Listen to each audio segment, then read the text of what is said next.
Excellence, bonne arrivée ici à Baporo. Merci, bonjour. Merci. Vous allez bien?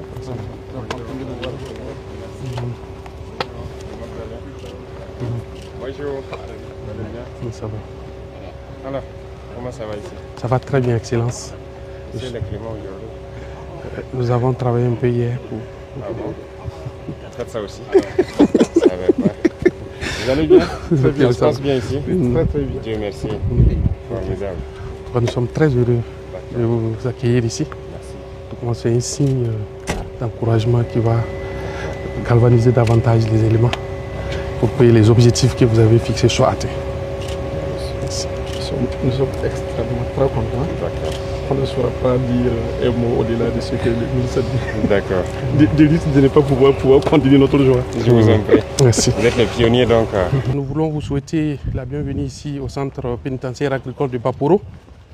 Le centre a été créé en 1984, donc sous la Révolution, et rendu fonctionnel un peu plus tard en 1986. Au départ, le centre est destiné à recevoir les condamnés aux travaux agricoles, qui peut servir également de centre de réinsertion sociale. De 100 hectares au départ prévus pour 80 détenus. En 2023, le centre avait perdu pratiquement toute sa superficie. On était autour de 22 hectares qui restaient sur les 100 exploitables, avec une production annuelle de 12 tonnes de céréales. Donc à partir de 2023, sous votre vision et leadership éclairé, nous avions relancé les choses ici à Baporo. Donc déjà, la superficie exploitable aujourd'hui, cette année, nous prévoyons autour de 345 hectares. Sur les 3 prochaines années, nous espérons atteindre les 1000 hectares. L'année passée, ici, la production était autour de 270 tonnes que nous avons produit ici l'année passée. Cette année, la capacité, bien entendu, notre vrai problème que nous avions ici pour recevoir les détenus, c'était la capacité d'accueil. Il y a des vieux bâtiments ici, nous aurons l'occasion de les voir pour 80 personnes. Donc avec ce bâtiment que vous aviez autorisé la construction, nous prévoyons accueillir entre 500 et 600 détenus ici cette année. Donc l'ouverture est prévue très prochainement. Donc là vous avez un champ, c'est la saison sèche, un champ de 40 hectares de maïs en 2 parties. Donc la première partie est suffisamment avancée, voilà, et puis la seconde partie également. Il faut reconnaître que nous avons l'appui du ministère de l'Agriculture, voilà, donc qui nous a installé la pompe. C'est vrai que les travaux ne sont pas terminés tôt, ce qui nous a pas permis d'aller à une grande superficie, parce qu'on prévoyait faire 100 hectares en saison sèche. Voilà, donc ils ont fini il y a quelques mois. Voilà, c'est vrai, on a un problème de tension pour le pompage, mais nous sommes là-dessus avec la Sonaben. Voilà, donc les spéculations ici, c'est essentiellement du riz, du maïs, du sorgho. L'année passée, nous avons fait en saison. Voilà, là, ce sont des détenus qui sont en train de. Voilà. Ça va bien? Voilà. D'accord. Ok, donc, l'année passée, on avait fait du blé, 10 hectares. Okay. Ça a donné aussi. Mais au moment de finir la pompe, la période de semer le blé était déjà passée. Voilà pourquoi cette année, on n'a pas fait du blé. Voilà. On a de la production animale aussi. Les bœufs, des moutons. Vous avez le président du Faso ici. Merci. C'est une chance pour vous parce que depuis que le centre existe, c'est la première fois de mémoire que le président du Faso met pied ici à Baporo. Depuis 40 ans, le centre n'a jamais eu une vie comme celle-là aujourd'hui. Nous disons merci au camarade président du Faso pour tous les bienfaits qu'il a fait de notre pays. Ensuite, nous le remercions beaucoup parce qu'il a adopté la loi TIC. La TIC nous permet de travailler, la TIC nous permet de gagner la santé, la TIC nous réduit nos peines.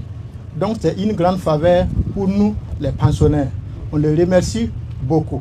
On le remercie beaucoup.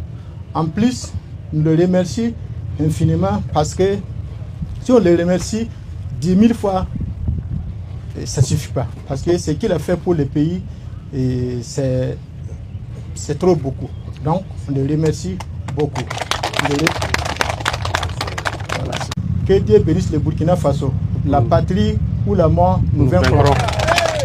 Je dois avouer que je suis très content de passer vous dire bonjour ce matin. Vous êtes ici en train d'apprendre, c'est comme ça que je vois ça, en train de relancer une nouvelle vie. Parce que la prison, ce n'est pas la fin du monde aussi. Mais aussi la prison doit être humaine. Nous sommes une société, nous ne sommes pas des barbares, nous ne sommes pas violents. Nous sommes une société africaine. Et en Afrique, le respect de l'homme, ça doit être quelque chose intimement lié, intrinsèquement lié à nous. Donc, peu importe la situation dans laquelle se trouve un homme, il faut qu'il ait le minimum de respect. C'est dans ce sens que nous avons introduit, comme il l'a dit, les TIG, pour permettre à quiconque qui est en conflit avec la loi de pouvoir travailler pour la nation, se former et au sortir de là, apprendre quelque chose. Parce que beaucoup de choses peuvent amener quelqu'un en prison. Et c'est une vie. Ça peut être très souvent la pauvreté qui peut amener quelqu'un à poser des actes contraires à lui-même ses valeurs. Vous pouvez juste aller emprunter de l'argent avec quelqu'un, mais vous n'avez pas pu rembourser. Il va vous convoquer, ça va aller loin et après vous vous retrouvez en prison. Ça ne veut pas dire que vous n'avez pas la volonté de rembourser, mais vous n'avez pas eu la capacité de le faire. Donc les lois et autres que nous votons, et nous sommes en train de lutter actuellement pour que tout soit traduit dans nos langues, pour que vous compreniez. Donc par ignorance, quelqu'un peut être en conflit avec la loi et ne pas savoir poser des actes et se retrouver dans des situations comme ça. Et donc, chaque situation est une leçon. La vie que vous menez, c'est une leçon pour tout un chacun. Et quand vous sortirez d'ici, personne ne peut se prévaloir d'avoir vécu l'expérience que vous avez vécue. Et nous ne souhaitons pas que nos prisons soient à l'image de celles des impérialistes là. Nous avons décidé d'humaniser nos prisons. Voilà pourquoi nous avons d'abord commencé à travailler avec ici l'échantillon pour que vous puissiez apprendre, vous reconvertir et être utile à la société. Demain, vous serez des entrepreneurs vous-même et vous allez pouvoir cultiver et que ça bénéficie à tout le monde. Deuxième chose, on va mettre toutes les conditions pour qu'au cas où quelqu'un se retrouve dans cette situation, qu'il ne soit pas comme ce qu'on voyait comme avant. Voilà pourquoi nous avons décidé de construire des bâtiments, le système de santé, tout ce qu'il y a. On va essayer d'améliorer pour que ce soit un lieu d'apprentissage. Voilà, qu'on se corrige, qu'on puisse corriger nos fautes lorsque nous sommes dans ces situations-là. Et aussi, on va réduire le nombre de prisons au Burkina, ça c'est sûr. Nous allons réduire ça beaucoup et concentrer cela dans des zones comme ça, des zones de production où les gens vont apprendre beaucoup de choses. Ça, c'est l'agriculture, mais il y a beaucoup d'autres choses que vous apprenez. Ça peut être dans la mécanique et bien d'autres choses. Donc, c'est pour vous dire qu'il n'y a pas à perdre le moral ici. Vous êtes en train d'apprendre. Donc, apprenez et au sortir, le ministère fera tout pour vous accompagner pour que vous soyez donc des citoyens modèles de demain. Vous pouvez mieux conseiller quelqu'un que quiconque. Ça, c'est sûr, parce que la vie que vous vivez ici, ce que vous avez vécu, vous pouvez mieux conseiller les jeunes que quiconque sur cette terre. Donc, bon courage à vous. Je vous souhaite de prendre soin donc, de vos terres, de tout ce qu'il y a autour de vous ici, de continuer à vous conseiller et tous ceux qui viendront s'ajouter pour les travaux d'intérêt général, donc, que vous puissiez les conseiller et que chacun puisse apprendre surtout et au sortir, être donc un modèle dans notre société. Merci, bonne chance, que Dieu vous garde tous en très bonne santé et qu'on se retrouve, Inch'Allah, très bientôt à nous dire que voilà telle personne qui est passée à Baporo et voilà son entreprise. Ok? Voilà, merci beaucoup et la patrie ou la mort, le combat continue, peu importe où nous sommes. Plus de 100 hectares de maïs, l'haricot, de soja, de sésame. Ok. Oui. D'accord. Formidable. Nous sommes sur une superficie de 320 déjà emblavés. 320 emblavés. Les travaux comme ça, c'est pour augmenter vos superficies? Oui, oui. Ok. Les machines de terrassement sont déjà là. On a une convention avec la Sonater. Ok. Qui est en train de... D'accord. Nous allons ajouter 100 hectares supplémentaires cette année. Cette année? Oui. D'accord. Ce qu'il faut dire, c'est que nous avons déjà doublé ce dont nous avons besoin pour nourrir tous les tribus du Burkina. L'année passée, la production faisait 350. Ah oui. Oui.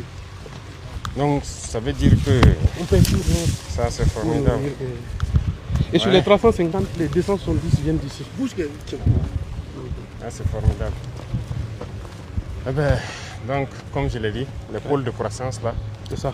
Vous êtes les pionniers et nous sommes en train, j'ai dit au ministre que nous allons cibler des pôles de croissance au bord des plans d'eau et tout ça là pour multiplier le modèle et réduire drastiquement le nombre de prisons sur le Burkina Faso.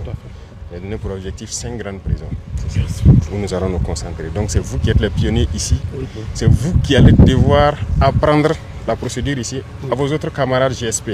Parce que quoi qu'on dise, tout le monde ne peut pas avoir la même expérience que vous avez ici.